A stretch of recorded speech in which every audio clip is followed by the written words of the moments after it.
And yes, hello everybody. We're back again after another win.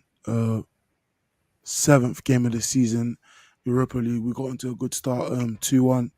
Everyone got their predictions wrong. Um, I was happy about that. I did not want a third. Because Karen predicted 2-1. I But do how as you guys well. doing, George and Karen? How you guys doing? I'm good, man. Just a bit tired. Not been sleeping a lot. Got a pretty big exam coming up. Had one today, another one in a week. So it's all hands on deck at the moment. So yeah, it's been a pretty hectic week. Another one coming up. So tired, but good to see some football. Not so good to not see some football the weekend, but we'll get into that maybe at the end. Yeah, all good from my end though. No, bro, I've been good. It's been busy work day, and I'm munching on some crisps for breakfast and lunch right now. So I'm doing the horrible thing. It's crazy. I'm like in my real life, I do research for people with asthma, and we talk about physical activity and exercise. And here I am munching on crisps for breakfast and lunch. So don't listen to me. I'm the bad example of what not to do, but just listen to me professionally, just not personally. But yeah, but But we yeah, move. we did win. It was a decent game to watch. Obviously, it was the early game, and it's going to be the last game we watch for another week, considering we're not playing this weekend, we're not playing next weekend. Um, Before we get into everything, how do you feel about not playing this week and next week? And our next game is going to be Spurs after PSV. How do you feel having these two games gone will affect the team? So I had a lot of Bullshit. debates about fitness concerns because I've really pushed back on people that I think are talking a little bit about fitness stuff um, that for me is made up in pure fears and PTSD and projection. To be honest with you, so the biggest thing is for me, I think Mikel knew with a lot of the subs, and we'll discuss it a little bit later. But he knew the effects of what happened with obviously everything with the Queen and everything. He knew about what that impact would have on the squad schedule wise. So that's what he did for a lot of things. But I've heard a lot of nonsense in terms of, load management fears for the season. And I'll pull back. It's not quite nonsense. That's a little bit harsh. I think it's just people lack an understanding of when somebody gets an injury or not. And I think it's a lot of people's fears that something will happen. And they're projecting some of those fears onto the squad because we haven't played a lot of minutes, by the way. There's been a lot of fears about people saying load management. We need to prepare. Bukayo looks tired. Guys, we haven't played a lot of minutes. So the biggest issue for me is I think we need to be very contextual about when we apply load management to which players and to when we start talking about these things. Because a lot of people have, I think, PTSD from the way our season has ended. But realistically, fitness wise, we are the team with the most improved injury time, by the way, year on year from other teams. And I don't know if people understand that. We've had a lower minutes to injury record than any other team in the league. Our physio department's been excellent. So from that perspective, I really think people need to readjust their expectations and evals about what we see in terms of injuries. A big reason why I think just people are annoyed is because our most players got injured. The time that we actually spent out was a lot more or a lot less rather than every other team in the league. So it was just a matter of who got injured, which I can appreciate. That's more squad concerns, though. You don't nitpick a physio team for having the least minutes to injury ratio compared to everybody else in the league, and then blame injury and re-injuries for it. So that's the first thing. Second thing about how I feel about in general, of course, like again, I'm somebody that's coming from out of domestic kind of viewpoint here. So I'm looking at the Queen, and of course, I want to send my condolences towards the family. But I really struggle sending my condolences to people from Britain. Like, I don't know how much the general public are actually having a personal connection with the Queen. And so one of my biggest issues is I feel like the decision to postpone games is just a disingenuous sympathy attempt by governing bodies that are sticking to traditions that have huge implications economically and personally for the foreign product of the Premier League. Like, this is one thing I want to get out there. The Premier League is not a domestic product. Let's get it really right. It's a foreign product right now. And it reaches absolutely everybody in the world. This idea that, I can understand having condolences. I can understand, being sympathetic to the pain of people involved, okay, with your major leaders that have passed away. That I totally get. I understand. But I respectfully don't see how that has a major impact on the general public.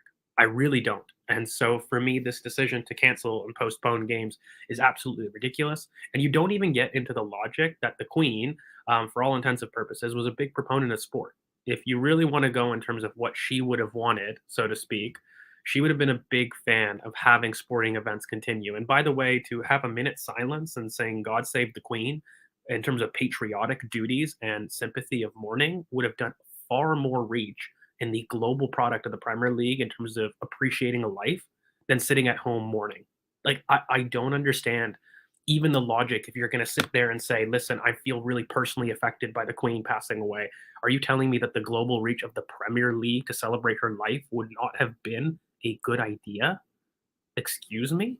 We do this during Christmas. We do this during every major holiday. This idea of patriotic England happens at every major event in the season, and you're going to sit there and deprive the opportunity to celebrate such an important woman's life. Forget how I feel about people being this fake, disingenuous sympathy card about I'm so hurt by what happened to the Queen, which, by the way, I really don't buy unless you're personally connected to somebody. But let's put that to one side. Why would you deprive the nation an opportunity to celebrate the life on not just a domestic scale, but on a truly global scale, like no other sport does, by the way? Not only no other sport, but no other league.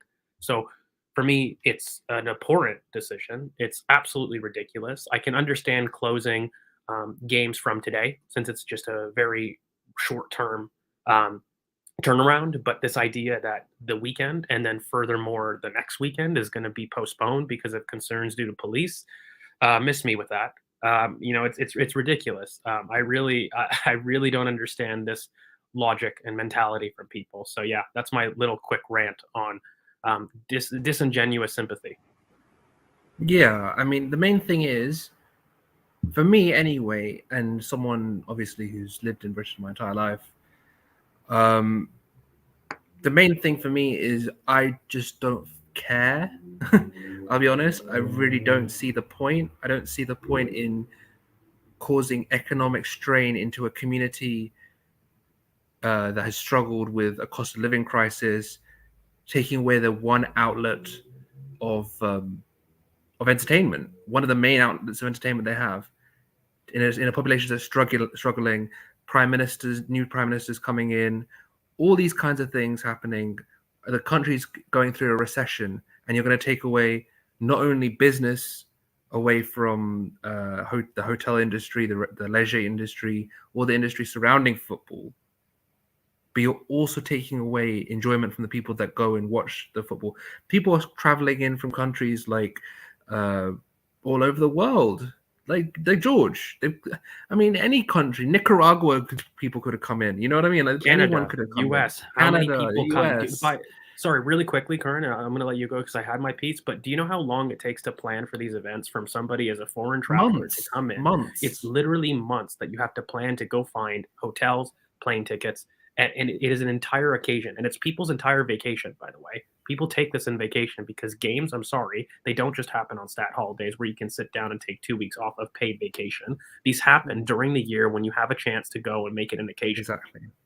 I mean, the other thing is like, it's not only international, but domestically, like, people, like, the game of football is always been, I know Terry's talked about this a lot, a working class game. It's been a game for the masses, for everyone. It's a game that people have grown up with. It doesn't matter where your status is. It's not like games like there are certain sports like maybe rugby or cricket that are a bit more sort of like highbrow-ish, and it's a bit trickier for people with certain backgrounds to get in as much. Football isn't that. Football is very much a national game that everyone comes together for.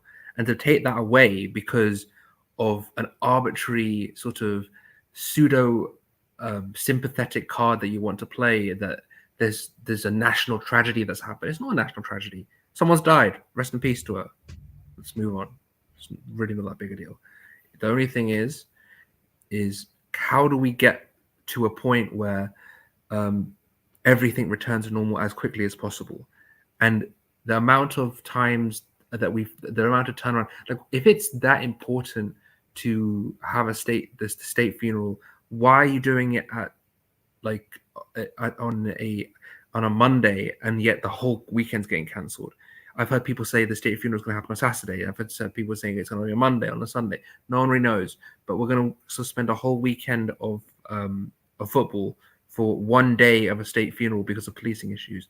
It's just bullshit. It's a complete nonsense.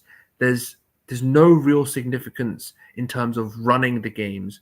If it's a policing issue, that's fine. But I'm sure there's ways around that. There's no way that every police officer is going to be deployed for one funeral or whatever.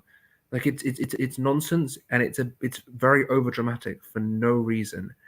But yeah, what do you think, Chris? I mean, for me, I think it's rubbish. I don't see the point. But what do you think, man?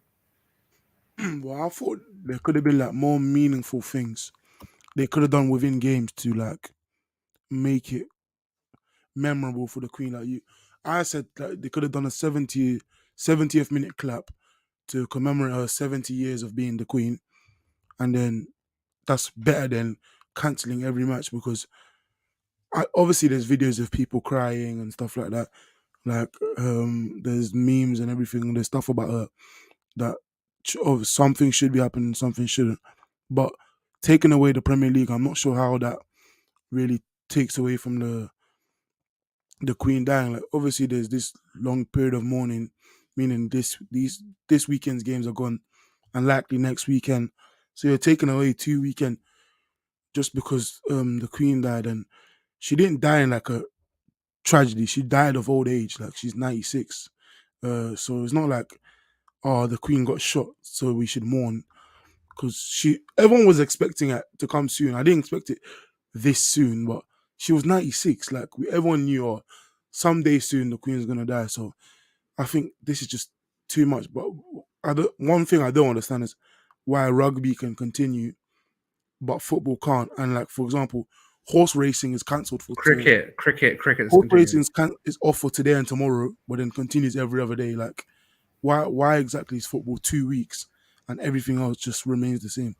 That's what I don't get. But it's just hypocrisy. And the other thing is, I think from the way they're trying to spin it is there's more people going to football games than there is to a rugby game. I think that's the way they're trying to spin it, but it's complete rubbish. It's basically just, we're just going to choose what we want to do. We've had this tradition from the past, and the Premier League is going to do it. Well, one thing that I want to make clear is it's definitely the decision makers of the FA. Like there should be a delineation. The government said it's their choice. Yeah, the government has made a sense that every sport do what they believe is fit, and so at the end of the day, the criticism has to go to the FA governing body, which is what I was saying earlier. And it's just disingenuous sympathy. And even if you were personally affected by the Queen dying, which, by the way, I still think it's disingenuous sympathy. But just to tie it up, because I don't want to repeat much of what I said, a big thing is, if you're going to commemorate somebody, would you not want to do it on a global scale, reaching the biggest audience in the world that you could possibly do to reach the most people to commemorate her life? Is that not what you would want as somebody that's mourning somebody special to you, which, by the way, I still think it's disingenuous. But, even if you were so personally affected, would you not want to celebrate somebody's life that you valued so much on the biggest stage possible with the most amount of people? Like, I understand zero logic from this. You don't get moralistic points for saying how sad you are. And it's just something about this society that I think we do. It's point scoring for no reason. Them cancelling, I just made more people go, oh, this is stupid. And they asked for people's understanding. But what I wanted to ask you guys is, how do you think it affects the rest of the season? Because these 2 games, the earliest they can be rescheduled is the 17th of January. That will probably be when we play Everton. And now we don't play for 2 weeks. We play PSV at home, and we just train till internationals. I personally would have thought internationals should have been cancelled, not the Arsenal game and that's a separate conversation. I think, like in general. How do you think that this 2-week layoff, we won't play another game till October? How do you think that will affect this? I think it kind of presents a different issue, ironically, in load management, which was the major point of the segment at the beginning.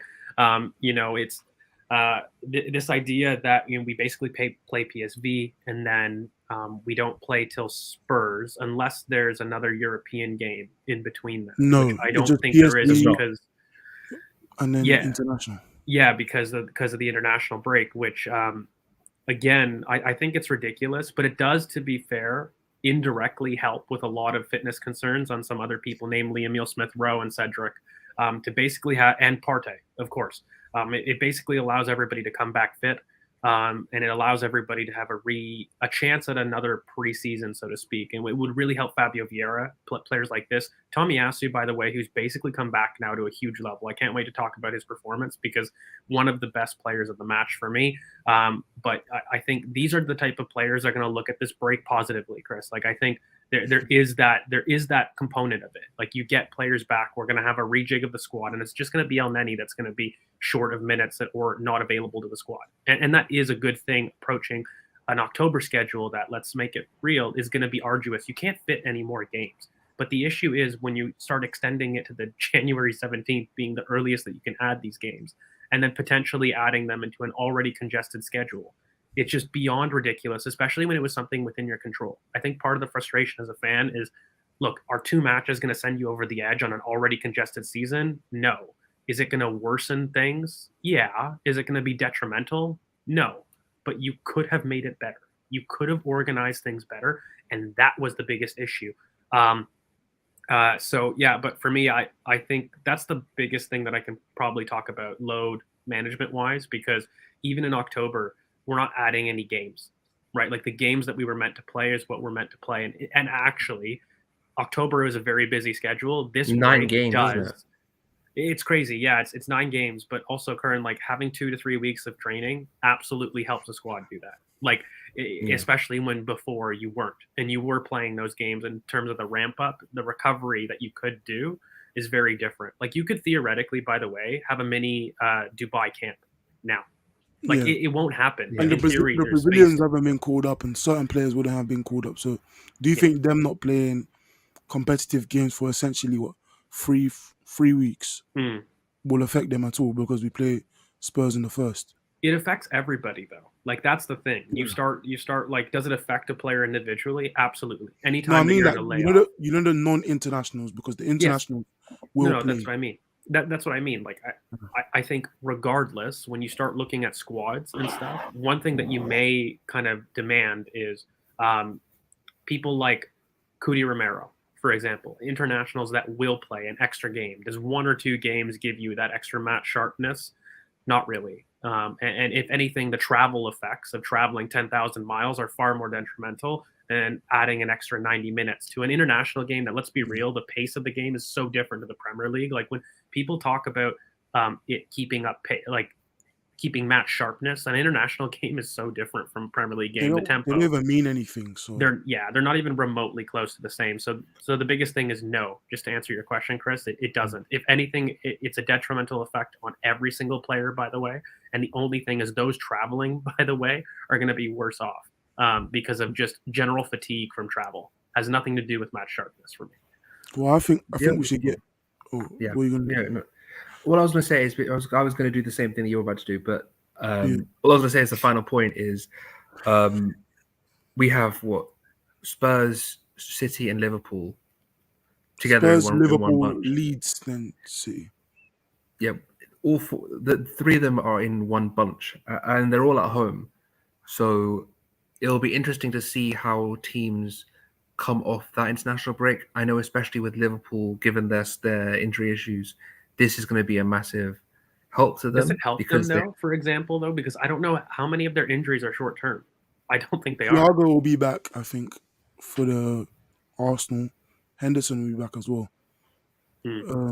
This is the thing. And I think that it'll be interesting to see.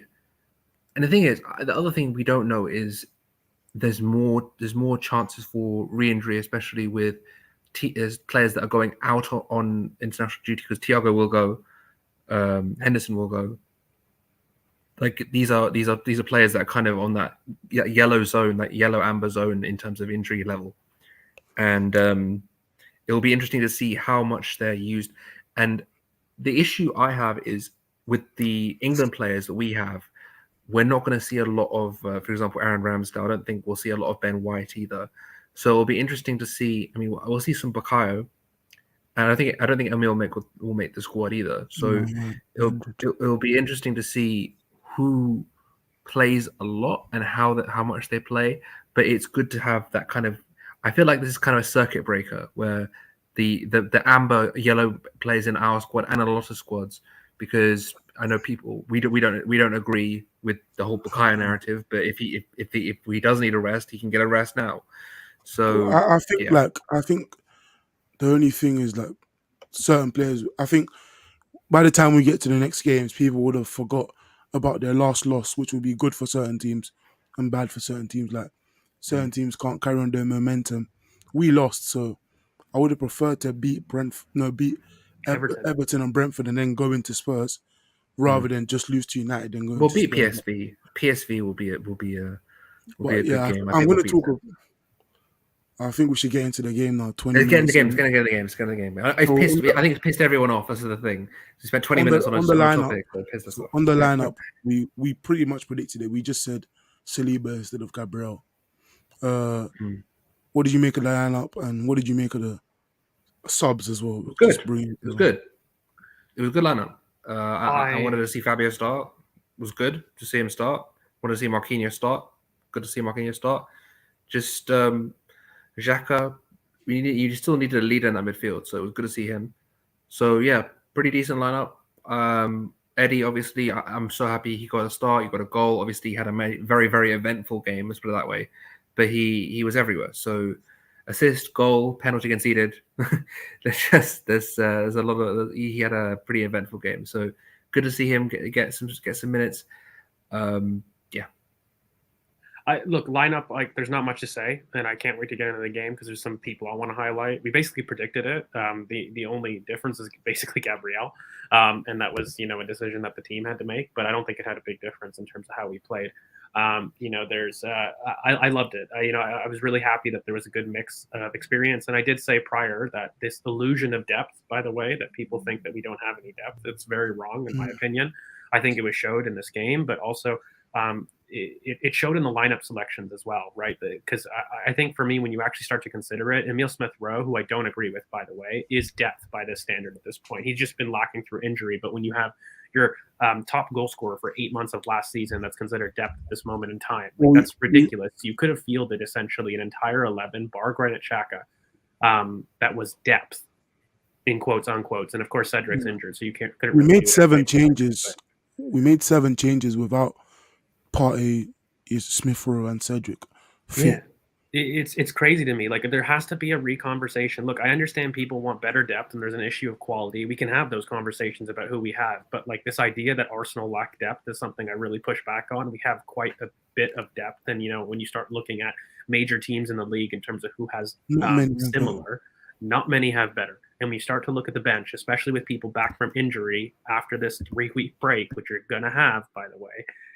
The depth conversation is really overblown for me. So yeah, no, I was just very happy with the lineup, and I was happy he actually did it though, Chris. I think one of the big things is we had the depth, but one of our biggest questions here on BoP has been we've criticized Mikel's proactivity in terms of substitutions, but also in terms of proactivity in terms of injuries.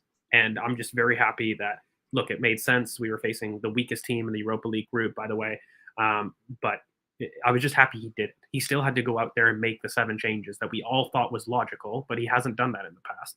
And he hasn't been logical like that in the past. So I'm going to give him his kudos in terms of doing that. Not that he should be getting that, but, he's done it. So yay.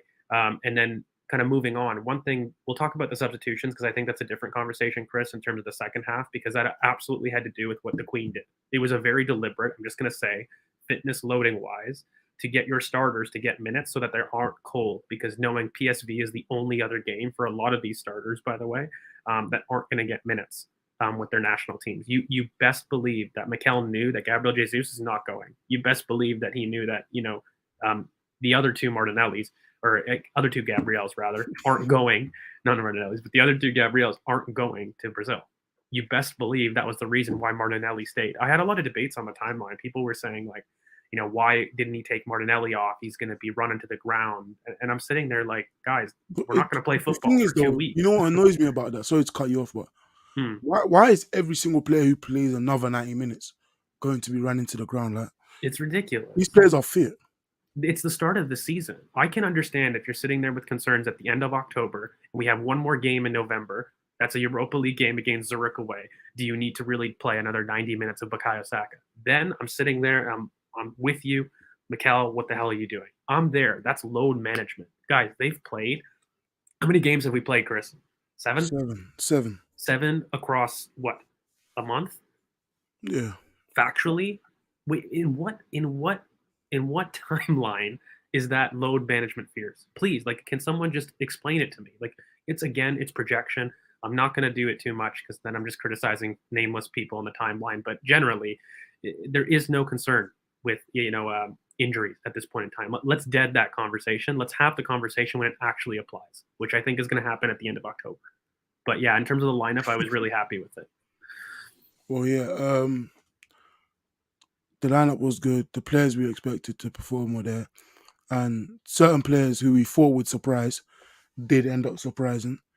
So I'm going to get into the first. Tactically, I don't think there's much talk about because of the type of game it was. It was a similar 3-2-5 transition to a 2-3-5 on the halfway line. Did you see anything different tactically that you wanted to speak about?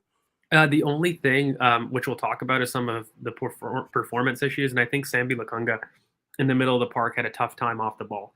I think in possession there was a lot of times that we had Martinelli drop, but also Fabio Vieira showed what I had been telling everybody in terms of he's going to be everywhere on the pitch. Dropping on the right wing, that's him there. Yeah, like he was touchline. He was in the half space, by the way, when we had mentioned that little box that Odegaard needed to get into. You saw that Fabio Vieira takes up those spaces with regularity. He also, for the goal, was in the left half space that released Eddie Nketiah. Like, he is somebody that is going to put himself about. He has a lot. He was also running beyond for the goal, which we'll critique because he could have done better. Could have scored himself. But this was a player that I think is going to be everywhere on the pitch. And I just felt that when you combine that with somebody like Sambi, who wasn't diligent in terms of his role, that's the reason that you saw a lot of these transition issues. And I must say, Eddie Nketiah, Curran, you said that he had an eventful game. I think he had a poor game. Not going to lie, he had a great finish, but I think generally he had a poor game. He was struggling to bring people into play, and I don't think he was as great on the ball. But that criticism really falls on Martinelli, who I thought was very loose in possession. And I thought that he wasn't making the ball stick as much as he normally does. He was chasing his touch quite a bit. And I think when you combine a lot of these things, it really resulted in a lot of issues in terms of our transitions, which is why we left far more transitions than I would like. I don't mind when they happen, but I don't like it when it's structure issues like this, which I think people were just not committing to their position, and the press wasn't as great. I think building up in the back, Rob Holding really hurt us. And then Gabriel as well didn't have the best in possession moments either. But for me, Holding had a great game defensively, just on the ball. Once again, when he's in possession, he really hinders us in terms of how we progress. But look, I thought both fullback pairings were excellent. I think Kieran Tierney and Tomiyasu both had very strong performances. Kieran looks to have his spring back, which is phenomenal.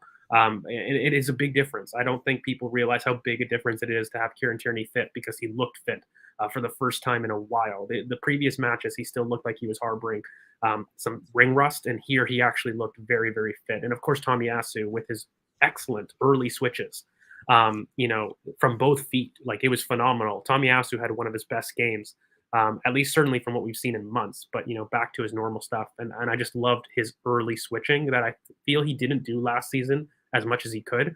He was on show in this game. It was excellent. And I'm just going to save the best for last in general, because Marquinhos, who I have been very vocal both on this channel and on the timeline. Marquinhos is ready. He's physically ready. He's going to surprise. I've been telling everybody who would listen that this is a boy that is ready to be a factor. And there's a big reason we don't have to recruit a left-footed right winger. And that's because this boy has a lot of stuff. So we're going to have our own segment on Marquinhos. Well, we did speak about that on one of the transfer pods, saying that the club seriously trusts him. Yeah. Xhaka came out and spoke about him. But the thing is, if we really, really needed someone, we would have went all out, and we had the money to. We went for Rafinha because there was a chance, but we didn't force it with the Antonys of the world or any left-foot right winger because we knew what we had. I felt he surprised a lot of people yesterday. I think he was good.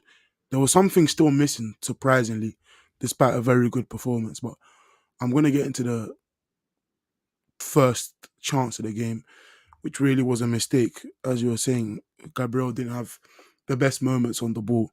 So the first real chance of the game was it was literally from their goal kick. I wish this angle was widely accessible whilst watching the match, but Mm. yeah, goal kick, he boots it, it goes over Tierney's head and over Gabriel's head towards the corner, and Gabriel receives the ball here and he passes it on his right foot to Turner first time. On his Turner left received, foot, by the way. he passes to Turner's left foot with his right. Turner receives it on his left foot here, and he tries to force the pass to Xhaka. Here, interception here. He takes the shot, hits the post, and Holding was there to cover anyway, so it wasn't going in. Holding was there to recover. But what did you make of this chance? Because this is self-destruction, essentially. Well, this is on Gabriel. I had so many debates in terms of Matt Turner. And look, we know that Matt Turner isn't great with the ball at his feet, but I'm sorry if you pass to anybody on their non-dominant foot touch line with two players that are running in that direction. I think the freeze frame is very generous, by the way, because when you go towards the difference between this and this, both players are pressuring Matt Turner in the same direction. This is just a very poor pass selection. You have to pass it to his right because then he just takes it and passes it to Holding. That is where the space is. When you've got two players coming towards you to the left, it's a very poor decision by Gabriel. And I think he's making more of an effort, by the way, to try to pass to your strong foot, but here he just gets it completely wrong. I think one of the best players in the squad that has this intelligence to do it is Tomiyasu. Tomiyasu always, whether it's right foot, left foot, and he's helped by his ambipedal kind of benefits, but he always makes a point to try to pass it to your dominant foot. And here, when Gabriel receives in that situation, kind of touch line, and he is, I get he's on his weak foot. You have to pass it towards the 6-yard box. By the way, yeah, he shifted it from his left to the weak foot. Yeah, which is fine. But Chris, I don't mind that as Gabriel. I just don't understand why he himself is not passing towards the right. Naturally, that's where the space is, and he's passing touch line. Like that for me is the mistake immediately. And so well, he made it harder for Turner, who we all know is worse than his foot, and he narrowed the angle. He made it a lot harder for him to have any success in that position. Because luckily, even if you get the post. worried, Chris, like let's say for example that Turner, and you blame Turner that he could do better, what can he do? Punt it? On his weak foot, left foot, he's going to punt it long, and you're basically back in the same direction. Yeah. No, whenever you receive a pass, by the way, it's very common knowledge. You're not passing it back in the same area of trouble. That's what you don't do. That's what you don't like as a coach. Don't pass to where you receive from. Okay, that's a fundamental rule. So the biggest thing for me is, Gabriel is passing towards a touch line. He's basically giving Matt Turner one option, by the way, because passing to his left foot, he can't go left. He's at the touch line. He can't go there. So you've basically told him that you've got one pass that you've got to make with two players that are, by the way, approaching you in the same direction. It's super poor, and it's on Gabriel. I'm really not having this Turner stuff, because even Ramsdale, by the way, who isn't a phenom with his left foot, he would have made a very similar error. Maybe he punts it out of bounds. Maybe I can accept that. But it's just, again, I would be criticizing Gabriel. Why didn't you pass it on to his right foot so that we can switch play? Because Ramsdale's not switching play with his left foot. It's going to Rosette in the corner, and we're basically left in a very dangerous situation and corner once again with some rushing. So it's poor, and I'm not really having Turner criticism over here. I think it's on Gabriel. Yeah, I mean, it's quite obvious to me that this whole game, and this chance is typical of it. I feel like Gabriel and Holding bring out the worst in each other at times. I feel like in possession, because I feel like when you have Saliba or White next to them who are so comfortable on the ball, it kind of allows Gabriel to be a bit more expressive and feel a bit more comfortable when he's on the ball. And when you have Holding there, who's also not great on the ball, I feel like Gabriel panics a bit, and this was a panicky pass back, and it wasn't a good pass from him. And I'm not going to absolve Gabriel of his responsibility. He should have passed it onto his strong foot. But the issue is that I feel like this whole half has been typified by each one of them holding our back. It was very indicative to being a partnership that just felt nervy at times. It didn't feel like they were in sync. I feel like they were both all three of them were a bit off it, and it showed that at times of building up we looked a bit uncomfortable. So yeah, I just think it's a bad situation. it's a bad situation, but like I don't think it was that deep. I think people, the reaction I saw was, what is Turner doing? What is Turner doing? I just think it's a bit silly just to go straight for Turner when, as George mentioned, he receives it on his wrong foot and he still manages to, he doesn't recover. He's just stood there. But part of the problem is, Karan, like when you look at it from a training pitch, sorry to interject, and I don't know how you feel, Chris, but like as a goalkeeping coach, by the way, Turner does everything right in terms of how he approaches the ball, by the way. In terms of his body position, in terms of where to be, he's run out to the side. He's made himself available. He hasn't stayed inside of his area. He's made himself available. He's opened his body to receive on the right foot. And Gabriel makes a mistake. There's really no two ways about it. It's an individual mistake. It's poor. Not the first time we've seen it happen. Not the first time we've seen it happen this season. Will it happen in the future? Potentially. Does that mean Gabriel is shit? No. Like there's a lot of, I think, over-exaggeration that's been happening. One of Gabriel's biggest issues has been body position, and the entire team has been working on it because he has a very unorthodox gait. And he's improved. He's made huge strides, by the way. But the coaching team has always kind of harped that he has a wrong body shape receiving the ball either side. And this is what gets him wrong in terms of his right foot. It's a bad pass, but if you orient your body well, you don't need to make those passes poor. That's really what it is fundamentally as a coach. How you shape your body dictates your pass, and it sends a message. And that's the one thing that I think Gabriel has lacked a little bit more. He does it, by the way, in space. Because again, one thing that I will say, he's been very crucial between the lines this season in terms of releasing our wingers, and he's been very authoritative when he has time and space. He can do it. Yeah. He just needs to get and a little bit better. When he's not under a lot of like a heavy press, he's not being pressed. He's one of the best at either finding Saka or finding Martinelli. The goal for Fulham is typical. Well, I think personally, like for him, I just think Gabriel made the situation a lot harder than it needed to be. Like exactly, when the ball went over, he was running back to goal with so much space, so much time to decide what he did. When the ball first went over to him, he said, him and Turner both running to make it easier for each other to make the pass, and he just makes the wrong decision. He takes 3 touches, 2 of his left, and then passes with his right foot when he easily could have passed with his left, and then he shits the bed and makes it hard for Turner, who there's nothing he could have done. Even if he clears out of play, Arteta starts shouting straight away, why did you kick out of play? Why did you kick out of play? And he tried to play the pass between the lines to Xhaka, which was the right decision, but it was hard. Like wrong execution. Yeah, I will never blame the keeper doing that. It's not Turner's fault here. I think the main thing for me is the positioning, and if you look at it here, you can see how much space there is. I mean, he could pass it to Holding here if he wants. He can turn and boot. He can play it back to Turner from this position when he receives the ball. I feel like there's tons of situations, but the inability to just make a decision has really hurt him here.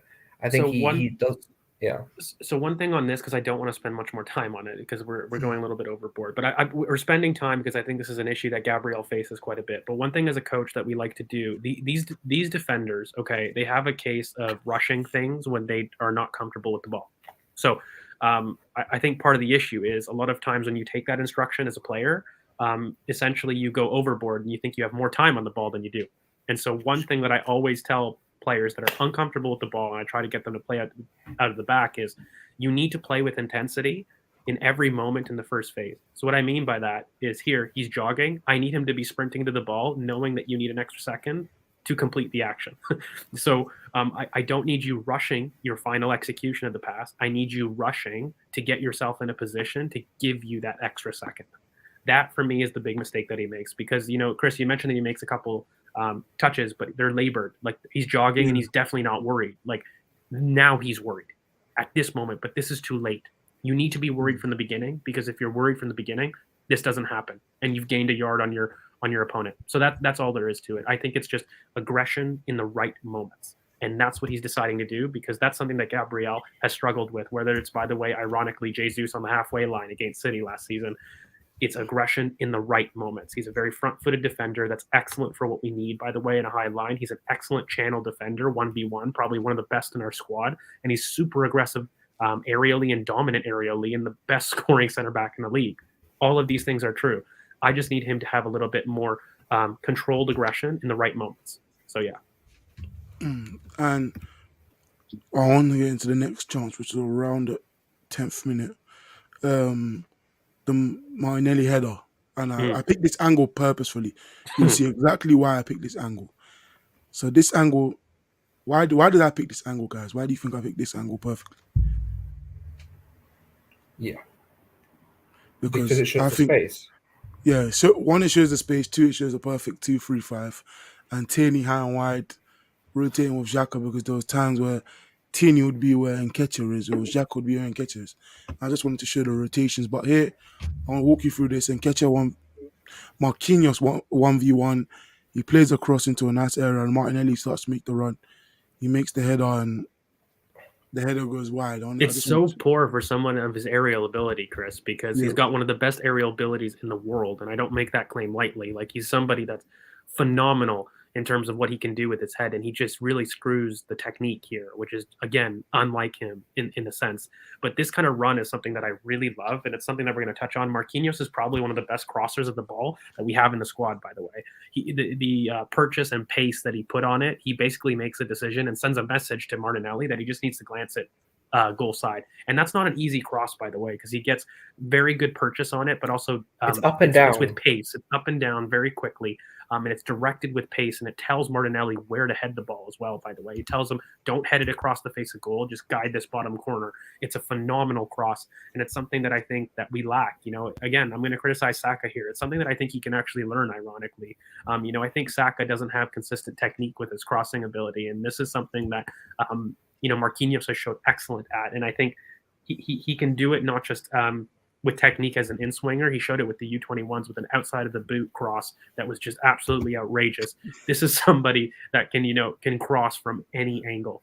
So I just think it's all on the cross here. It's a beautiful run, by the way, from Martinelli. This is exactly why I think he's a striker. But also, when you start looking at these runs and this blind side, he starts at the top where the defender is tracking him, and he just makes he delays his run.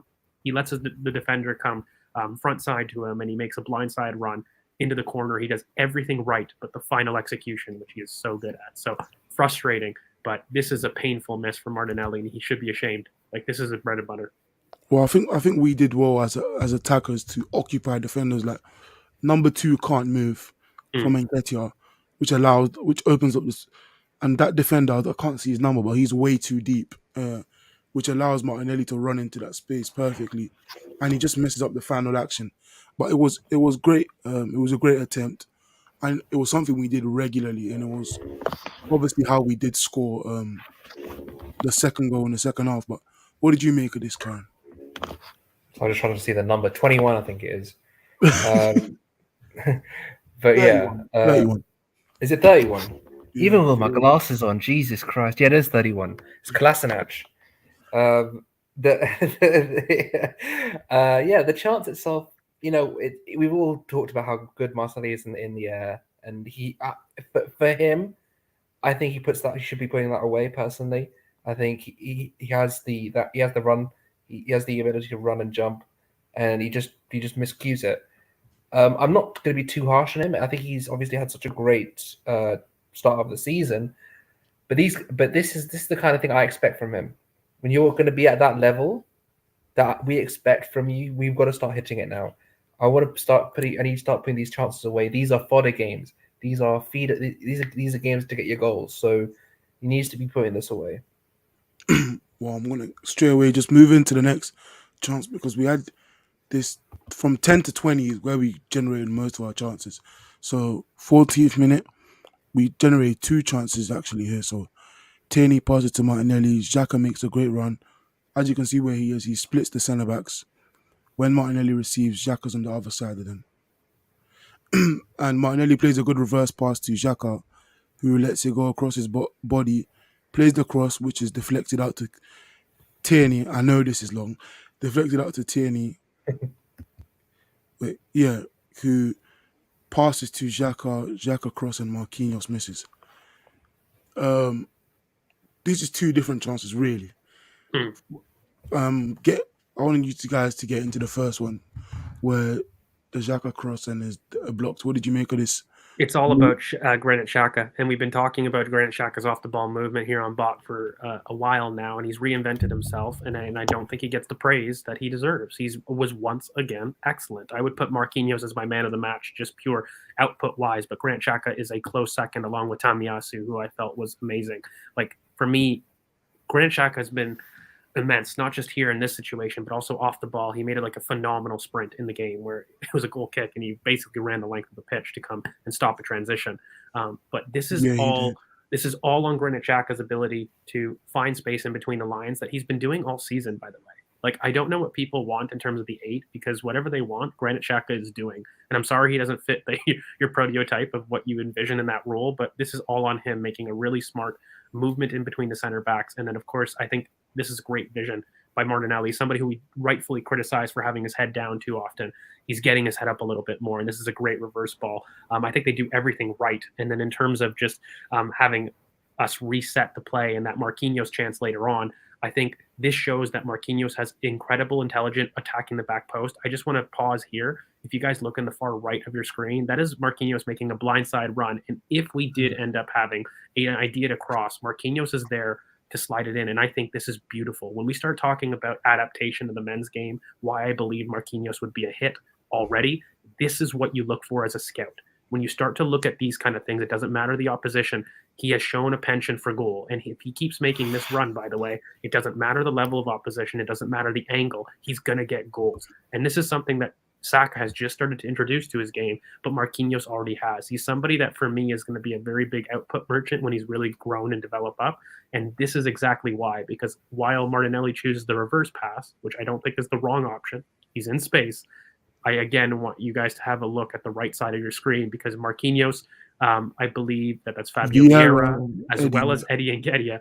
That is probably where you guys want the cross to be, by the way. And we've overloaded that there's 2 players there. That's where the numerical superiority. So while I love that Martinelli's head is up, he kind of makes the wrong decision for me, because we don't have numbers there. We have numbers far side. So this is something that when you start talking about what we need a little bit more in that position, this is what I think is going to be the bigger point to highlight. I think the main thing is that we have options.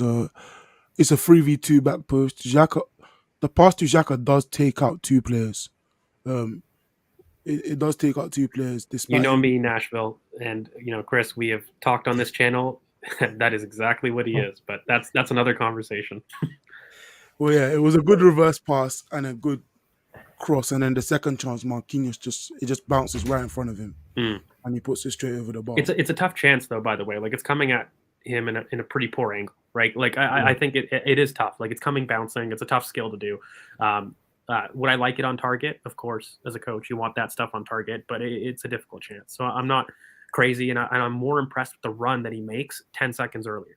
That is something as a scout that you guys got to look at. So this is what the difference is, because he makes the same run, though. Not to cut you off, but yes, he makes a different run. This one is in front of the center, in front of the fullback, and he does get to the ball before him as well. Different to the first one. So I was just going to say, Chris, this is really important about recognizing when the backspace or the back post run is, or when cutting in front of your defender, who's caught flat-footed. By the way, that defender is caught flat-footed afterwards in terms of him coming in front of him. And I think it just shows the intelligence. When you start predicting, by the way, and this is just a good chance to maybe, for those of you that aren't into scouting, that want to predict, is a player going to succeed in the Premier League? This is the thing that you look for. How often do they make the blindside run? How often do they catch a defender flat-footed in terms of them arriving in the box at the right time? This is stuff that you need to predict for whether or not somebody's going to adjust. And these are the things that you basically say, okay, Marquinhos is probably going to be somebody that has a very high output, because you combine this with his excellent ball striking, which he does have. He's got great ball striking, both feet. This is somebody that has the potential to be a very big output player for us in the future. Yeah, I mean, the main thing, 2 things from this chance. One, just what George was talking about with Xhaka, I feel like, personally, like, if you look at the evolution of Granit Xhaka, it shows the evolution of this team. You see how we've gone from being at times low block team to a pivot team. We've gone from 3 at the back, 4 at the back, 4-3-3. But now we have players. If we have players in the half space cross set, you have now 4 or 5 players in the box consistently. You now have runners. You have runners to hit. You can either go far post, which Chris was mentioning, the 3v2. You can play that no look inside, the through ball for Xhaka. Who the thing is, what screenshots do is they make it deceptive, because if you look at that screenshot with Xhaka, it looks like he's open. It looks like just shoot, but they collapse onto him directly, and he can't shoot. So I feel like his ability, yeah, you see, this is perfect. So because the last one, it looks like he's in ridiculous amounts of space. So yeah, this is my point. But I feel like if you look at where we're going with this team, we're looking at a Granit Xhaka now who's played started as a 6 under Wenger, gone into multiple horrible issues, Wenger, Emery, played in a double pivot, done it very well, gone to the Euros, played very well, and now he's playing as almost a Gundogan-like player. Like he's playing as that he's hitting the box late, he's rotating with his left back, he's allowing players to float between the lines, he's allowing players to crash the box. He's someone now that you can look at and say, I can put this man in multiple positions, in multiple roles, and really do a great job. And just quickly on Marquinhos, before we do move on, his backlift on this, I don't know if you guys noticed, there was barely any backlift. He just hit it, and he hit it even though it's obviously it's coming at him with pace. To reverse that and get the power that he did shows his ability to strike a ball. Is it just me? He barely lifted his leg. He just sort of went for it. Yeah, a little bit of that I think is just guiding the pace of the ball in terms of the cross.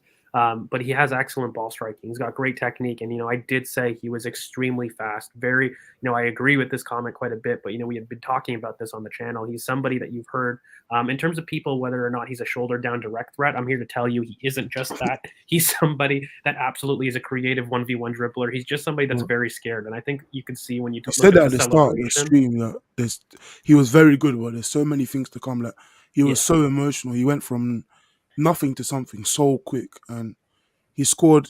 Obviously, he cried. People laughed, but he's playing in a European competition at his age, coming from Brazil straight away. He's the first player in since 1988. I always come with these stats, but since 1988 to make his debut for Arsenal in Europe and score, not many people do it. So it's crazy. People don't realize. And look, as somebody that has studied his video, not just over one game, because that's our job here, we try to give you guys with some accurate information. He's somebody that not only can do the creative role about taking 1v1, it's something that he thrives on. And if anything, a lot of what he showed about not patience, I would say, and not willing to take his 1v1 is actually something he could have worked on in Brazil. I think a lot of this is more him being scared to express himself. And you really saw that with his cameos in the U21s, because he went from somebody that was just passing back to now trying outside the boot passes, which he has in his locker. So all I'm going to say is wait on him. It's coming. Not only is he fast in terms of, him getting to a really long distance, but he's got an excellent burst in the first 5 yards. He really does. On the left, we've got massive sample of him essentially being a lot of what people think Neto is. You're going to see a lot with Marquinhos in terms of what he's able to provide, especially in terms of how he plays that role on the left and versus how he plays it on the right. But in terms of how high his ceiling is, look, I think he's got a phenomenal ceiling. And I don't just say this because of this one game. I've been saying this for a while now. He's somebody that I'm really, really intrigued in. And, I think he's very humble. And as long as he sits there and he's able to be far from injury, I think he's somebody that not only is squad depth material, but he could be starting. We've definitely got an asset on my hands that I think, looking at everything, excellent aerial ability, something that you saw with the under-21s that you haven't seen yet in his first team cameos. He's got excellent manipulation of the ball. He has an excellent gait receiving the ball. He's got great ball striking. You combine this with his off-the-ball benefits. This is somebody that I think we've got a really big gem on. And I just think people see the fee and they saw Martinelli 2 years before do exactly this, and they're surprised that we've managed to do it again. I really think if we've got a high ceiling, we've got a player for me that could be a starter for a top 6 club. That's his ceiling. Well, we're gonna get into the next big thing because we scored the next one, 16th minute. Tierney blocks a shot. I just want to get straight into it.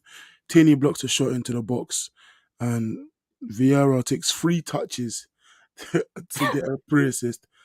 1 touch here on the outside of his boot. Second touch Stupid. here splits the centre backs, and third touch is straight out to Eddie.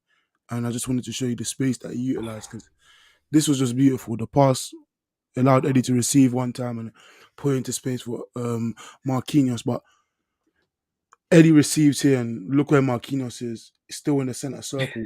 And he's still, Eddie, good patience actually, because old Eddie probably rushes and tries to shoot alone. Mm. He looks up, like 2 seconds later, he will look up, plays a nice cross, and still, when he plays the cross, Marquinhos is not even in the box, and he just puts it in the top corner. I wanted to show where in the corner it went, like top corner. He put it in the top corner. So, All right, let's get into it. Let's get into it. What did you So, make of this? This for me shows the best qualities of 3 players. What have we asked Erdegaard to do multiple times in this channel? We have asked him to pick up the ball and release, be aggressive, be vertical, take that chance.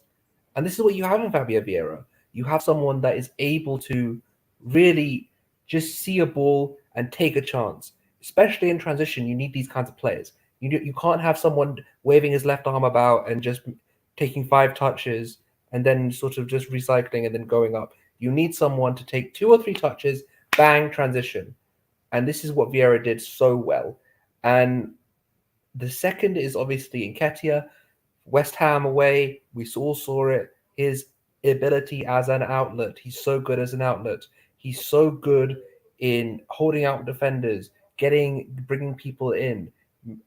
His ability to judge space and timing is very, very good. It's improving all the time. And if you look at the cross that he makes, he times that cross so well. Like, he times it very, very well in terms of when he shows that ball.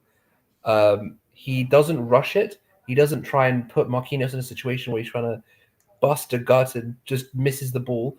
He puts it on a plate for him. And then Marquinhos, the composure, the ability to just put the ball away, even as young as he is, as inexperienced as he is, he knew where he wanted to be. He knew where he needed to be. He struck the ball well. He got it right in the corner. And that's all you can say. I mean, there's 3 individuals there, 3 people that have emerged. Well, Eddie obviously emerged at the end of last season, but 3 people in the year of 2022 have really shown what this new Arsenal is going to be. It's not just build up, Wenger ball around the box, tiki-taka, let's get it into the box and walk into the net. We can play a transition game as well. And the difference between us and a team like Man United is we can do both. We can go and say, look, we can just go, okay, if you want to go low block and counter, we can do that. You want to go possession based, we'll not let you have the ball for 5-10 minutes, 85-90% possession. We can do both. And that is where this team is going up to another level. So, yeah.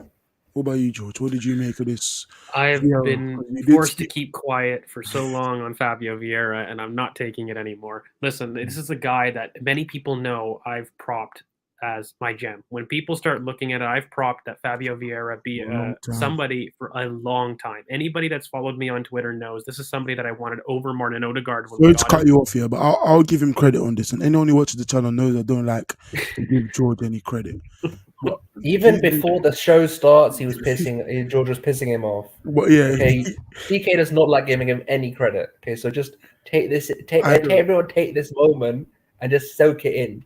But George has gone big on Vieira since the Unders World Cup for Portugal, but he's been very good. But yeah, go on, George. Sorry to cut you off. Go on. Nah, you can go more, mate. Like, whenever you give me praise, it's always good. But no, listen, okay, I'm going to keep it short and sweet because I've talked eulogy about this boy. It's now just time for him to prove it. I've gone big. I've told you guys who I think he replaces in the starting 11, and that's not me being hyperbolic. It's just me being factual, and he displays exactly the reason, back right now. When you have a look at it, even the first couple touches, Chris, when you were mentioning he has 3 touches and then bang, and one of those is an outside of the boot control under pressure. It's just that sends the defender the wrong way. I don't think people understand, and I'm not trying to be hyperbolic because I like the player. it's incredibly intelligent what he does. He tells the defender to go the opposite direction. He makes the space for himself in a very tight situation, which, by the way, he does it on the left in an anchor role. Okay, he's doing it in an area of the pitch that we know certain other playmakers aren't able to do. And then he looks up, head up, and he makes the ball early. This is all on Fabio Vieira. And on Marquinhos, but I'm talking Fabio Vieira because Nashville, you said, did we talk about him yet? Not quite, but now you get your moment. And I think for me, this is everything that you love to see in a Fabio Vieira. He is somebody that's going to play the pass when it's on. He's going to be vertical. He's going to be excellent in tight spaces, and he's able to operate at any area of the pitch. He has zero passing angle bias. So this is a kid that I think is going to be excellent for us in terms of delivering a final ball in action, but even in terms of progressing or orchestrating any kind of tempo. This is something that you love to see in terms of your playmakers. In terms of his potential, I don't want to really get there. I've said he's a unique creative hub that I think is going to be the center point for not just a top 6 team, but a title challenging team. He's that good. He is somebody that is going to be a household name very, very soon. There's not really how much bigger I can go in terms of ceiling and potential because it's somebody that I've propped for so long. But here it's beautiful. It is what it is. I think what you're going to see, though, is Fabio Vieira did not just this, but, Nashville kind of mentioned it. We talked about it at the start. He's somebody that can operate touchline, can operate in the half spaces. He can operate deep here, as you're seeing. But he's also somebody that will run beyond the last man. He has that physicality to get himself about, and I think you saw glimpses of it. I don't think he made the right decision at every single point in this match. There were definitely times I think that either he wasn't as vertical as I wanted. Ironically, there's a one point in the second half that he had time and space that he could have sent some people through, and he chose the less progressive option. But there was also times where he kind of forced the issue, and I think that's where his trouble is going to lie. He's going to be somebody that he's got basically everything, but he's at times too direct. And so he's going to have to work on that a bit. But look, this is an excellent pass. It makes the goal. And the last thing that I'm going to end on, again, Marquinhos, I urge everybody to have a look at his run. This is all about intelligence of run and when you're making a speed. Okay. This idea that, by the way, sorry, just to bring it back really quickly, Chris, like he's in the center circle. He's got here.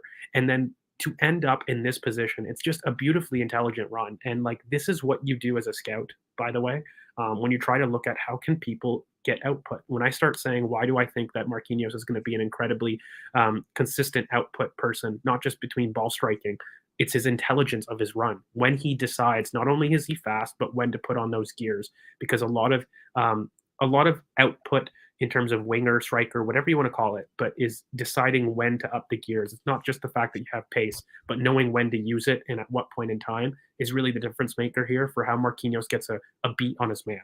Yeah, I think he's very aware of the players because he started his run from our box. He's there. It's there incredible. When Tierney makes the block, he's there. When Fabio makes the first touch, he's still behind him. Second touch, he's still behind him. And once he makes the pass, he's still behind him. He starts running after the Fabio pass because I just think he trusts Vieira and trusts Nketiah to make the right decision. And Nketiah is very strong on the ball, and I think he's very reliable to hold it up. And he has no right to get on the end of this past the penalty spot, but he did. It was a great goal, 16th minute, 1-0, and it was good for us to continue from here. We didn't score again, which was annoying, but this was a great goal from Vieira, from Marquinhos, and the emotion followed. But guys, let's not say we don't give you in-depth analysis here. It's an hour and then 3 minutes in, we've gone to the 18th minute. So I think we're just milking it because we know we don't have a game this weekend, so we wanted to give you more. But 20th minute. 20th minute. Xhaka passes the ball into Sambi Lokonga. Sambi receives central and he one touch, beautiful pass over the top. And this is another thing Vieira did. A great run between the centre backs. I just wanted to show you the arc on the chip, and it just went just over the bar. But what did you make of this chance? Shows a different dimension to Vieira's game. I mean, it shows a different dimension in terms of what you've got. So you can absolutely have a super technical player that's responsible for controlling tempo, but that can also finish and has the physicality to run beyond the last man. You can have that, guys. It's possible, and you have it in Fabio Vieira. It's why he's a creative hub. But here, I'm going to be critical, so open your ears. This is horrible by him. It's a really poor finish. He gets Bambi eyes. He's 1v1 versus the goal, and he has to do better. I'll be honest with you. It's not a worry, but the intelligence in the run is what we really should be taking from this. And look, I'm going to give rare praise to Sambi, who I think some people in the comments were like, if I believe I remember correctly, it was, how was Sambi's game? I thought he had a pretty poor game. I'm not going to lie off the ball, but I think there were moments on the ball like this where it's quality. There are moments like this where you start to see this is the Alex Song. When I keep looking at Sambi, I'm very insistent. He is Alex Song. He's an 8. And this is the type of pass that Alex Song would make and rinse, to be honest with you. He did it so many times.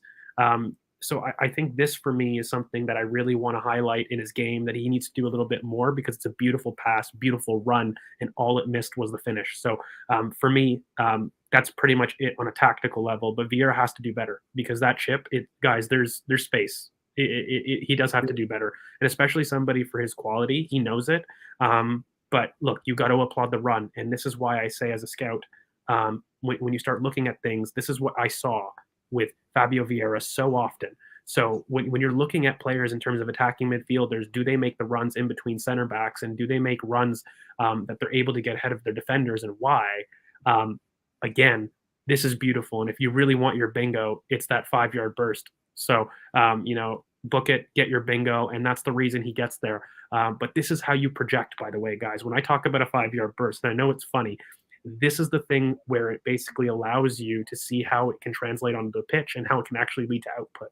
So when you have those things, makes it easier. Also, it makes it easier for you to release. But that's enough. It was excellent. I just think he needs to do better on the finish. It's pretty poor, I'll be honest. It is. Next chance. Vieira involved again. This is something that highlights what you guys were saying earlier. 24th minute. Or Vieira wide. Vieira here plays the pass to Xhaka. Xhaka takes the touch and puts it wide. He takes the shot and the keeper saves it near post. What did you make of this? Because there's men in the box and number 11 Martinelli really complained. I like it. He really complained that he took the shot. I know he did, because he should be complaining. He's let's be honest here. He's a striker. He should be wanting the ball and getting it into the back of the net. If he's not complaining, I've got a problem with it. But I like this from Xhaka. I like him having the confidence to strike the ball, because we all know what a rocket he has. He has a hell of a ball striker. So I feel like he has the ability to be a threat. And if he starts getting some goals and he develops a bit more of a reputation of being a bit more of a threat in and around the box, all that does is collapse men around him, and it opens up space for a striker like Gabriel Martinelli or a Gabriel Jesus or a Bukayo Saka or a Marquinhos. So I like this. I like him having the confidence to hit it, because he can hit them. And just I'm just going to say, a really good all round good performance yesterday from Xhaka. Yeah, look, I think here neither for me is wrong. I like both of these, and especially with Granit Xhaka's shooting, I'm with you, Curran, but also at the same token, I love the arrogance that Martinelli wants to demand. I think, he hasn't been as clinical, and in this game, he was so loose technically with his touch that, it might seem from afar, it's bad for him to be complaining, but I like it. I like it when he wants to accept responsibility, because that's what I want from Martinelli, period, in a lot of these situations. So a big thing is, him wearing the armband and being able to do it. I loved the mentality that he just took it on. People were giving him absolute pelters before the game, by the way. I don't know if you guys heard it outside of, the commentary, but, for me on my stream, I was able to see, they were targeting Granit Xhaka the entire time, and it was just beautiful to see. Isn't it? Yeah, no, he's Swiss, exactly.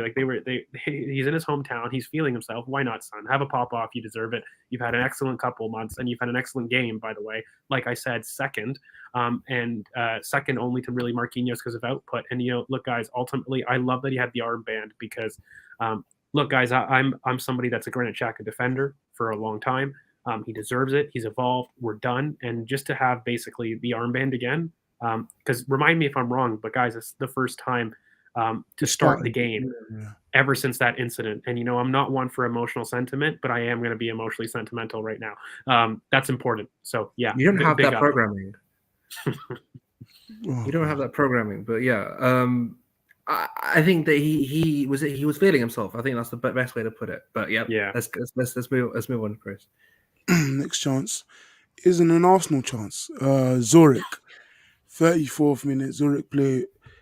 Here he leans on Lokonga and plays a through ball to the fullback who number 21. Yeah, number 21.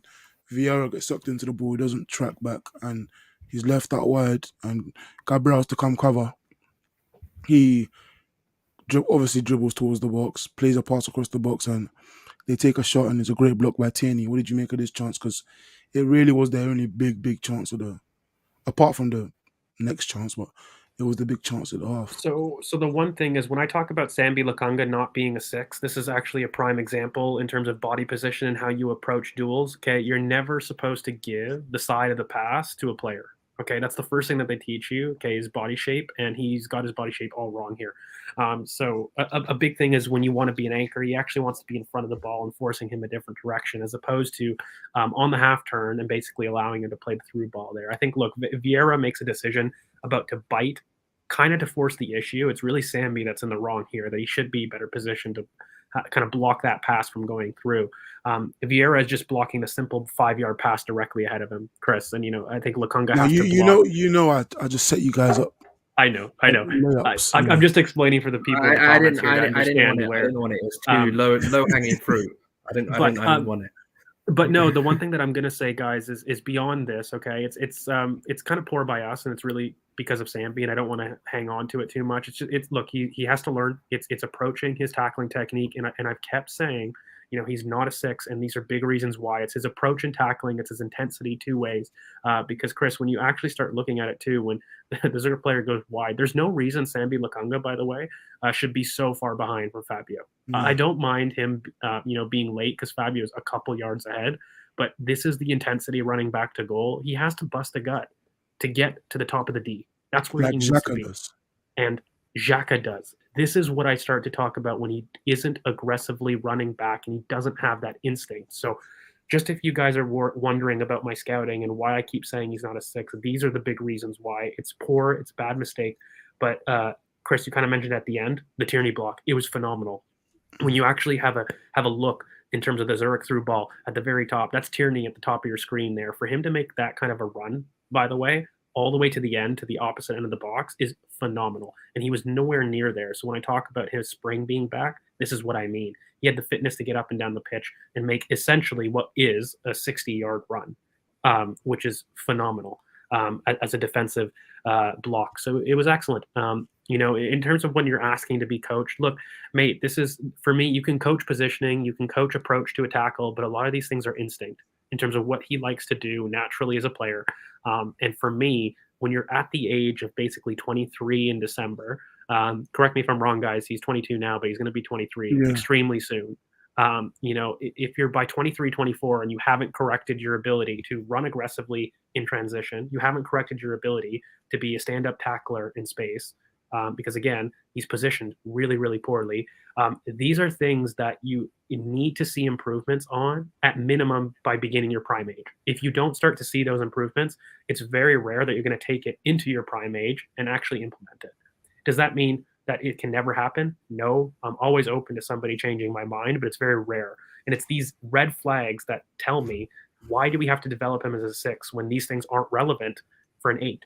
And he can do all the things that he's really good at. And you're basically nitpicking the red flags that make him a really poor 6, but an excellent 8, which is approaching things on the half turn, by the way. And I'm very important to note those things because tackling people on the half turn is exactly what you want in transition higher up the pitch, but exactly what you don't want defending space in transition. That's the key difference that I'm not sure a lot of people talk about when you talk 6 versus 8 and the tackling techniques. So that's really the biggest thing for me. In addition to, of course, if you really want to do the casual talk, to have that dog in you in terms of aggressively chasing back from goal, that's really something I don't like. But again, his tackling technique is just really poor. It's one of the big things I said why he isn't so much a 6 for me. But look, a lot of reasons why the club want to do it is because it's such a rare profile that it's cheaper to make one on your own. Yeah. I just don't think that it's I'm going to move on because we're still in the first half. Oh, no, you're going to say something. Karen, what are you going to say, Karen? All I'm going to say is I feel I feel that the whole Sambi 6 thing is very much, you have a very, very, very good left centre mid there. You have a very good left centre mid. We saw it in preseason. His ability to crash the box, get chances. He can provide these lofted balls like he did today. Why are you limiting to a 6 when he's not a 6? But yeah, that's what I wanted to say. So yeah, next chance is when you concede. What did you make of this? Because this is simply just this. It's dumb. It's dumb. I'm just going to be very simple. Eddie, shame on you. Go ahead. That's all. You've gone through the back. It's of the dumb. For me, yeah, he was nowhere near him from the start, and he just goes through the back of him. Like, there's no big threat because the ball is bouncing onto him. You don't need to hit him from behind, just run around him. But he just hits him, and then we concede because there's nothing you can do. I'll be honest. I was so surprised. Like instinctively, I was like, "That's not a pen." And then I looked and I was like, "Oh, damn." Hey, wait, George was like to me, George said to me, Eddie, ... And I was like, what the hell was wrong with this man? And yeah, he just kicked it through him. He kicked through him from their corner. This is the 44th minute. And then they get the pen. What did you make of Turner? Because I know a lot of people were saying he came for. He committed to the side. No, there's nothing wrong with what Turner did, and it still makes him one of the best shot stoppers in the world, Chris, regardless of him missing the penalty. But I know that's not what you're saying. He is. It is a major strength of Matt Turner's. He sends him the wrong way. It happens. It is what it is. But actually, one thing you can look at from a scout perspective, by the way, guys, even though that he's gone the wrong way, have a look where Turner starts. Just Chris, if you can go a little bit more to the left, he starts truly in the center of the goal. Watch how quick his spring is. So this is what makes him one of the best shot stoppers kind of in the world, period. If you look at it, he is excellent in terms of getting across the face of goal. And he's kind of, at this point, he recognizes that it's gone the wrong way and no problem. But this is what you want to predict in terms of whether or not somebody's a good shot stopper or not from the penalty spot, is how quick they can get across ground from their initial spring. And this is why Turner is so effective. So not only is he really good about guessing, and that's kind of just an intuition thing. I don't think there's too much that you really can adjust for, bar tendencies and strikers and analyzing those things, but just really quickly, your spring in your first 5 yards from a goalkeeper and how fast you can get across the face of goal through a horizontal agility is kind of what you look for somebody that's going to be good at pens. So obviously goes the wrong way. You didn't really get to see it, but this is just a little scouting thing that if guys in the comments want to look for when you start analyzing keepers, this is what you want to see if you want to look for somebody that's really good at pens. Well, yeah. Next chance, second half. Second half. Hour and quarter in. We're in the second half, boys. Zurich are in build up. And this centre back, you can see the guy in between Xhaka and Marquinhos. He puts his hand out to receive. They pass the ball, Marquinhos intercepts, and he dribbles up into the box, lays it off for Eddie, who takes a shot that just, and I like these circles today, I don't know why, but show you where the ball is. So close. Modern Warfare 2 bag. What did you make of this chance? And it was a good counter press for Marquinhos and Eddie. Yeah, no, it was excellent. I don't have too much to say. I think it just shows Marquinhos' ability off the ball, not just in terms of attacking the box, but also just in possession tactically, and it's what makes him a really good option, guys. Like it shows his spring. He shows his spring, but I think he shows an intelligence in the press. He's making that same banana run that Bukayo Saka makes, and also that Martin Odegaard makes actually that really well, and forcing the center back basically to pass to the fullback, who we know were super aggressive in terms of hitting really quickly. So yeah, I just think he's done really, really well tactically to make sure that he's in the right position and he follows his pressing instruction excellently. So it shows a willingness from a player to do the off the ball duties, but also to guide players in the right way and as part of a press. So yeah, it's really good. I don't blame you, Nashville. We might be going for another 40 minutes, so we'll see. It won't be that long. You can trust me to shorten this. Next thing, 51st minute. So we're moving here. Tommy passed this to Xhaka. Tommy also passed to Xhaka across the pitch. And here we're actually really trying to stretch the pitch. And Xhaka turns, and here you can see Tierney moved. He stepped up the pitch a bit. Tierney, Xhaka plays a nice pass between the lines. Beautiful pass. Yeah, he plays a very good pass between the lines to Tierney, who's in the position that Xhaka has been in Martinelli has been in, even Eddie sometimes in that position. Tenny But this is a receives, and position that Granit loves for Tenny Switzerland takes a the lot. shot. Again, there was complaints, but I think he was right to take the shot, and it was saved. What did you make of this? Really, I'm just to say the really quickly, Granit loves this position for Switzerland. He loves dictating from deep. He loves doing it. The game against France is a perfect example. That's what I'm going to say. Great ball, good shot. Nothing more to say. I'm going to say more on that ball because it's a stupidly good pass. This is the type of pass that wins you games. It wipes entire thirds of the pitch. It's a system breaker pass, and it's phenomenal. And it's Kieran Tierney up in advanced positions that I thought he wasn't able to do. And then, when he does receive, he has an excellent ball striking. He's probably got one of the better ball striking abilities in the squad. So this is excellent. Yeah, I'm with you, Chris. I don't mind him taking the shot on. And by the way, he has evidence of doing this in the past. Like, there is no reason somebody should be upset there's no reason somebody should be upset for Kieran Tierney taking on that pass, because more often than not, he scores and he forces a good save. He does everything right. Could it have been a little bit more to the side to pick a corner? Maybe, but it's an excellent strike, good technique, good power. And I was a very big fan of this, especially for Granit Xhaka. But guys, he's been doing this all season. So this is all on him. In the same way that the Fabio Vieira goal was all on the pass, this should have resulted in a goal just because of the quality of the pass. It's phenomenal. Next chance. This is all Eddie, actually. Literally all Eddie. Well, Lokonga headed it into. Wait, no, this is the wrong one. Lokonga headed it into Eddie, and he receives here, and he just lets it run across his body, and goes 1v1 against the defender. He beats his man. Why do I have this? We've been here a long time. He beats his man, and he gets into the box. He does a fake shot to commit that defender, number 6, on the ground, and then he actually takes the shot, which was very tame. And this was another moment where he said Eddie ... and the keeper saves it. But what did you make of this Eddie chance? Because he really just created it himself. Look, I said ... The reason I say ... is for me, he should have slipped in Gabriel Martinelli. I can understand why he chose to shoot. He's a striker. He's in this position. He sees the face of goal. He's not going to sit there looking for a chance to pass. The only thing that I'm going to say is, slip it across the face of goal to have an open shot for Martinelli, who's running in the back post. Probably the thing that I think he was getting at was he was having a poor game himself, by the way. He was somebody that wasn't letting the ball stick, and this was just a moment of quality from him that he's been doing all season, but I think that's kind of a reason why he chose to take the shot on. I just don't think when you're 4v1, it's something that's smart to do. So this is something where I can understand he's snatching at chances because he's had kind of a poor game technically in terms of his touch.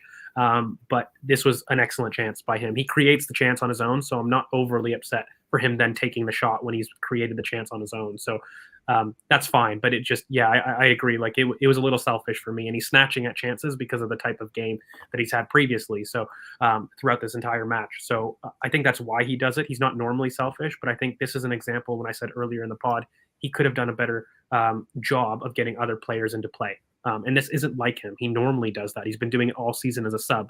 But I just think this is a poor decision on his part. So I would have slipped it across the face of goal to Martinelli to have a shot back post. But that's the reason I sent Eddie ... Yeah, I there's nothing really more to add. I think that he snatches at it, and that's pretty much it. Oh yeah, next chance. 56th minute. This is a quick counter, really. Tomiyasu to Marquinhos. Marquinhos turns and faces Xhaka, passes to Xhaka, and here we're in a good position, 3v1. And he passes to Martinelli, actually, who puts it over the bar first time. What did you make of this chance from Martinelli? So ideally, if I'm going to be consistent, I'd like him to throw it across the face of goal. And Eddie is peeling, hoping for that. One thing I will say is this angle is very generous. Somebody who has watched enough football from this angle, they know that angle is not on. So people that are saying cut it across the face of goal, he doesn't have that, guys. Like the defense does well to really block it, and Martinelli only really has one option to get that across the face of goal, because even the second defender, he's blocking the wide post shot. He really only has a near post area. The defense here from Zurich actually did a very good job closing him down in that instance. Would I have loved the impossible to get it across the face of goal? Sure, but again, I've watched enough football to know that wasn't on. So I'm not going to comment too much on that. But again, I think it's Granit Xhaka picking up excellent spaces once again. I know it's not a massively Hollywood pass. It's a very simple pass, but he was really good in terms of in the middle of the park, just picking up those spaces and playing them first time or even very early. And I think that quick release is really what allowed us to have so many chances in quick succession for me in the second half. Because again, the last one was in the 53rd minute. So we kind of, this game, while poor in transition moments, we basically had spurts of chances in 5-minute pieces, both in the first half and the second half. And I think Granit Xhaka is a big reason for that.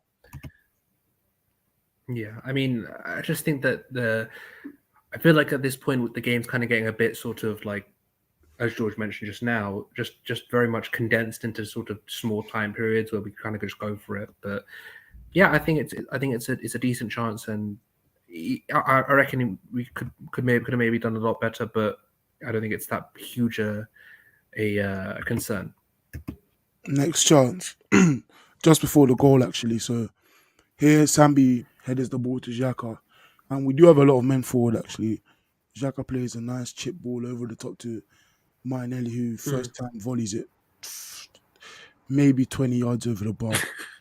And Eddie starts screaming at him. What did you make of this 60th minute chance? It comes down really simply to what I told you guys before. I thought Martinelli actually had a poor game. It was somebody that, for me, he was snatching at chances. I don't think he made the right decisions all the time, and this is one of them. You know, we said it earlier in the half where he probably should have crossed it off back post after that reverse pass from Granit Xhaka that he did end up choosing. But here, it's the same issue. He's got space.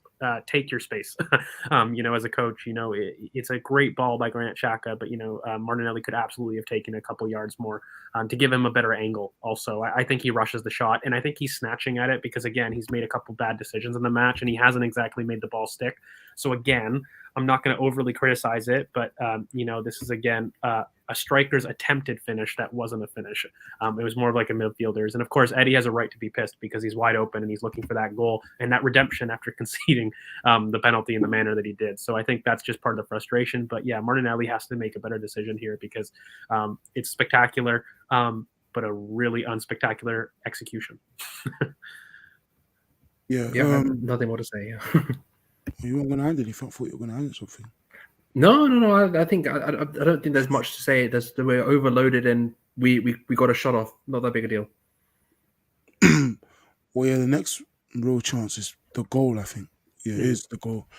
1 minute after this, I'll set the scene. So Tierney passes to. You set the scene. It's a movie. Tierney passes to Martinelli. Martinelli passes to Marquinhos. Marquinhos receives, cuts in, and plays the ball. What from here? Before I show the actual header, what did you make of this from here? Like the cross?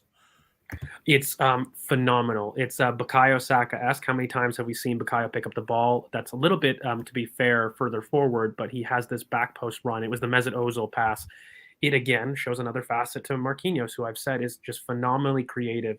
But I think the pace of the ball on this, by the way, it sends a message for Eddie to get it across the face of goal once again. And this is why I kind of say that I think, for me, Marquinhos has one of the best crossing abilities in the squad, period. He was finding men all match. Again, the shameful Martinelli header miss as well here. This was excellent. All match. And, of course, for himself on the goal, right? Like, you know, or the I think from this position so deep to be able to get that, it's beautiful. And, again, I don't think it's something that he really thinks about either. It's him getting adjusted to the automatisms of our positional play. He knows somebody's going to be attacking the back post, and he basically puts it in that area at the corner of the 6-yard box, and he knows somebody's going to hit it.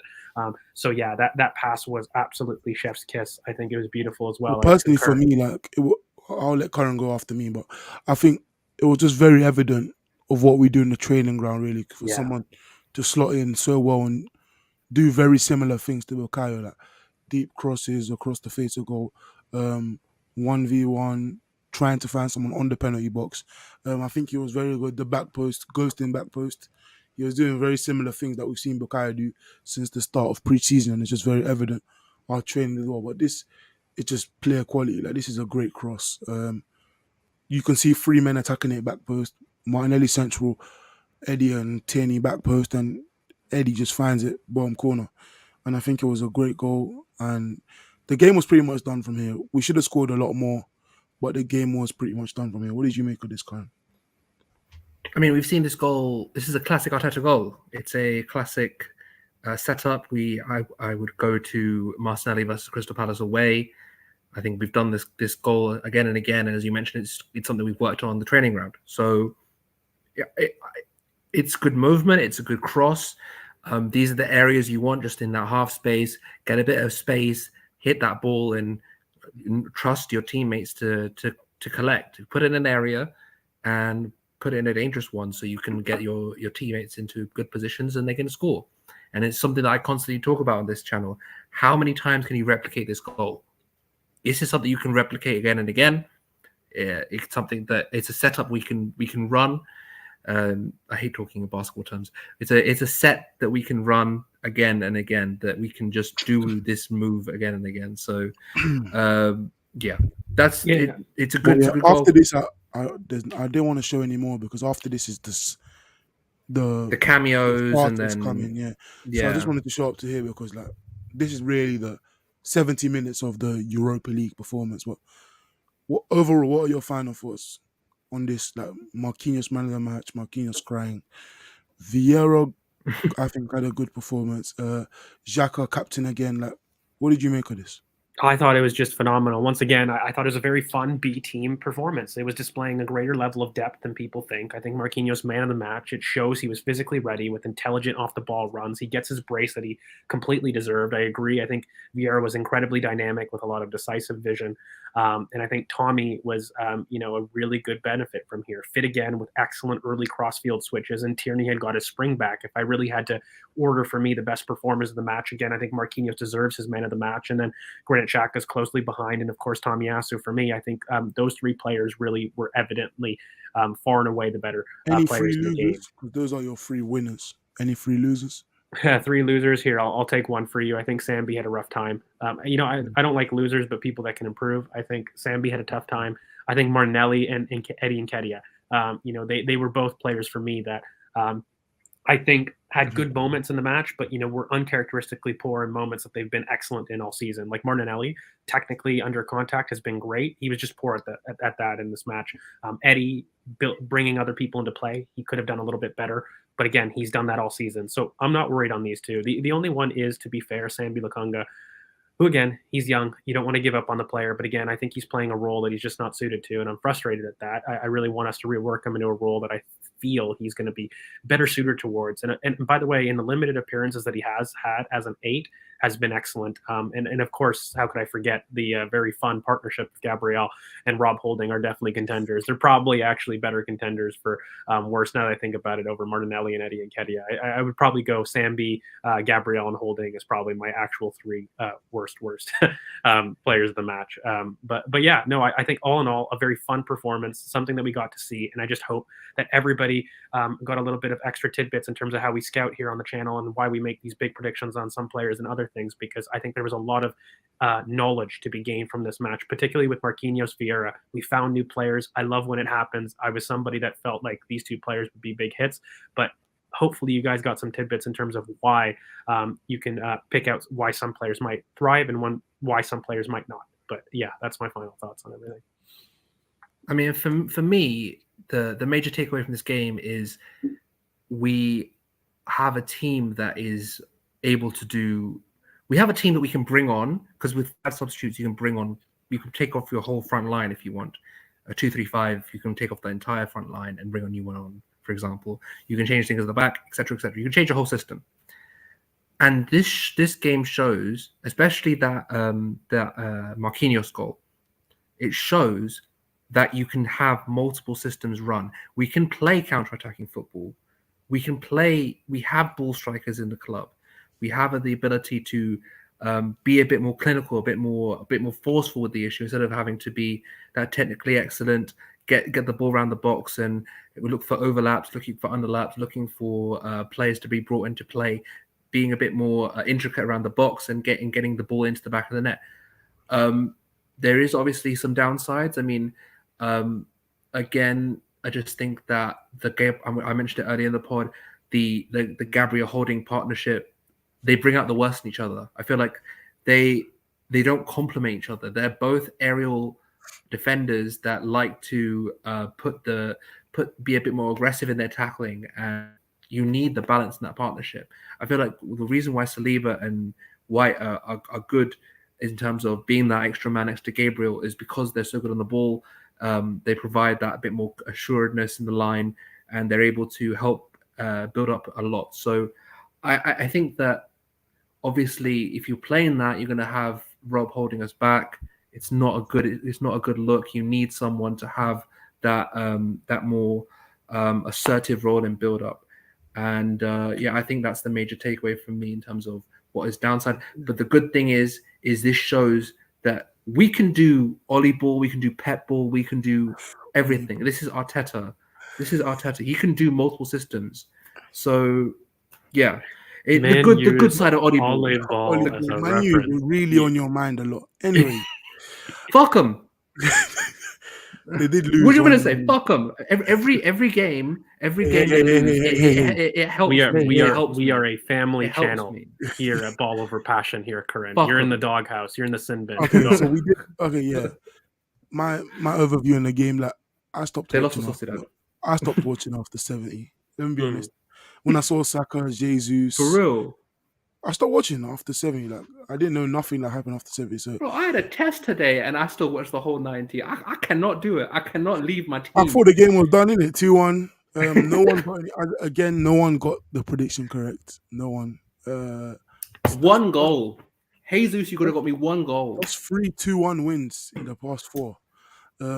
Brad, I think it was very good performance overall. We were a bit wasteful, but we still dominated in terms of creating chances. I think it showed a positive light on certain players like Vieira, Tomiyasu, Tierney, Marquinhos. Negative on like Gabriel. He still can't really assert dominance on the ball yet.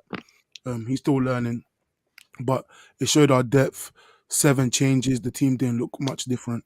And Nketiah didn't stake the claim that I think everyone is expecting, like him to, I should be playing, I should be starting. He didn't do that when he could have. And we didn't lose. Obviously, this is a bit longer than usual. We tried to keep them to an hour. This time I didn't. I even told you guys in the middle, we're going to keep it long because we don't have a game this weekend. So we're not going to be really analysing Arsenal for another week to the minimum. Probably just put it this way. You are not going to see 40 minutes into the pod, we're 30 minutes into the game. We're not going to be playing. We're not going to be doing this at a slower rate than the game actually went. That's not a thing that happens usually. Yeah, and I think just really quickly, because I do want to answer you guys' questions, we really appreciate all the interaction, everybody sticking with us. We'll probably be signing off here. But yeah, Sarah, I'd probably just go a little bit earlier in the pod. I definitely, just really quickly to answer your question so you don't have to scroll back, is like, yes, I think it's annoying that we don't have to play game, but everybody else is in the same situation. I think it does benefit us basically having a full squad bar Elneny in the next time that we face a Premier League game. But I think in that note, guys, thank you so much for sticking with us. I'm going to do my thing. Make sure you guys like, comment, subscribe. You hit the bell for notifications to know when, in fact, we do upload. You can find all of our socials kind of down below here. At GeorgeV_AFC. You can find Kern at Kern BoP. And, of course, you can find Chris at CKFPL. That's at CK Football. In terms of us, we're Ball Over Passion here on YouTube, but also on Twitter, you can find us at BOP Footy. Thank you guys so much. And look, I know we don't have a lot of football, but we will have videos for you. We will have content for you. So we hope you guys enjoyed this a little bit longer. Again, as Chris said, we wanted to give you guys some content, some extra scouting tidbits, but we've got some extra content coming for you guys. You guys let us know what you guys want to see. We're going to do some stuff in the 3 weeks, so don't worry. We will have stuff for you to get by. And again, rest in peace, the Queen. But please refer to the top. No, yeah. Someone died. No. Someone died. I'll be respectful, but we're just gonna. This Rest in man- peace, my weekend, man. He Current- said no. Curran said no. Guys, Curran is not patriotic. He wanted more with the No. Queen. But listen, Anyway, let's let anyways. cut Curran off. yeah, George, let's that was not a let's good not get transition. canceled. Rest in peace, my weekend, man. Oh No, my let's God. not- George, let's- that was a good transition. Now we know why you don't like Erdegaard, because you're efficient in transitions. Anyways, thank you Exactly. for watching. We'll be back soon with something different, not an Everton preview. We'll be back with something else, and we'll Guys, push the draft, okay? I don't want to do a top 10. Push the we draft. could do a draft. We haven't done one in a long time. We could do a top 10. We could do other things. But yeah, we'll be back maybe this week, probably next week. But yeah, thank you for watching. Peace.